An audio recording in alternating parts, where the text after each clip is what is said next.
કેન્દ્ર સરકાર દ્વારા તમામ રાજ્ય સરકારોને ઈ-કેવાયસી ફરજિયાત કરવાનું કહેવામાં આવ્યું છે, ત્યારે અમદાવાદના કોર્પોરેશન આરોગ્ય ભવનમાં જન્મ મરણના દાખલા સુધારા માટે લાંબી લાઈનો લાગેલી જોવા મળી। સર્વરની તકલીફના કારણે લોકો કલાકો સુધી લાઈનમાં ઊભા રહેવા મજબૂર બન્યા તો કેટલાક લોકોને ધક્કા ખાવા પડી રહ્યા છે।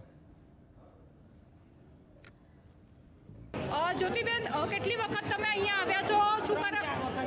શું કરાવવા આવ્યા છો? આ સુધારો કરાવવા આવી બેન, તો પણ લાઈન બહુ મોટી છે એટલે પછી આવીને પાછી જો, કારણ કે છોકરા નાના છે ઘરે। કઈ રીતની હાલાકી પડી રહી છે?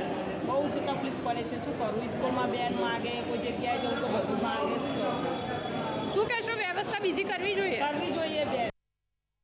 મ્યુનિસિપાલિટીના વહીવટમાં આમ તો કર્મચારીઓ વધારે હોવા જોઈએ, આવી કામગીરી ચાલતી હોય તો એમને સ્વાભાવિક છે કે આવા સમયે વધારે કર્મચારી અને લોકોને અગવડ ન પડે એવા કંઈક ટેબલની વ્યવસ્થા કરવી જોઈએ। મોટી લાઈન લાગી છે। સાચી વાત છે, લાઈન ઘણી મોટી છે, લોકો સવારના ઊભા રહ્યા છે અહીંયા અને હજુ એમ લાગે છે કામ થશે કે નહીં થાય એ પણ શંકા છે। હું ગવર્મેન્ટ ટીચર છું, આજે રજા પાડીને કામ કરાવવા અહીંયા આવ્યો છું। વાસુદેવભાઈ, શું કરવા આવ્યા છો? કેટલા સમયથી ઊભા છો? શું કહેશો? કલાકથી ઊભા છે, બહુ લાઈન છે। શું કરાવવા આવ્યા છો? શું કરાવ? નામ સુધારવા માટે। શું કહેશો, આ રીતનું વ્યવસ્થા કરી છે? સિનિયર સિટીઝન પણ લાઈનમાં ઊભા રહી રહ્યા છે। આ સિનિયર સિટીઝન બધા લાઈનમાં